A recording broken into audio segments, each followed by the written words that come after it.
रोशनी voice पर आप सब लोगों का दिल की गहराइयों से खुश आमदीद। कहा जाता है कि जब दिल में खौफे खुदा ख़त्म हो जाए तो फिर इंसान में दुनियावी डर पैदा हो जाता है। एक शख्स अपनी बीवी को लेकर मौलवी साहब के पास आया और कहने लगा, मौलवी साहब, ये मेरी जोजा है, इन पर अचानक आसेब का हमला हुआ है, शायद जिन चरा है। मौलवी साहब ने दम दरूद किया तो जिन बातें करने लग गया, मौलवी साहब अभी के अभी बाहर निकलो वरना मैं जिन में निकलने के लिए तैयार हूँ, लेकिन मेरी एक शर्त है, मैं इस रोड से निकलकर शोहर से चिमट जाऊंगा।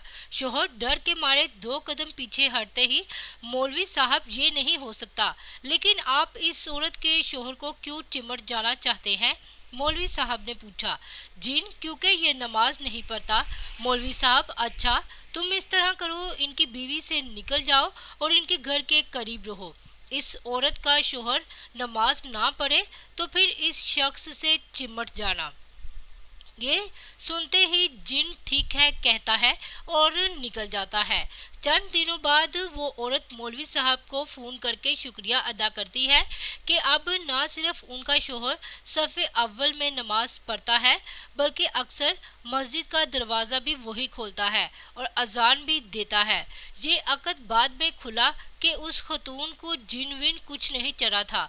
उसने शोहर को नमाज का पाबंद बनाने के लिए ये वारदात कर डाली थी। ये बात सुनते ही मौलवी साहब ने उस औरत से कहा कि ये तो बहुत ही अच्छा हुआ। हम उम्मीद करते हैं कि आज आपको हमारी ये तहरीर ज़रूर पसंद आई होगी। मज़ीद अच्छी तहरीरों के लिए हमारे YouTube चैनल रोशनी वॉइस के साथ जुड़े रहिए।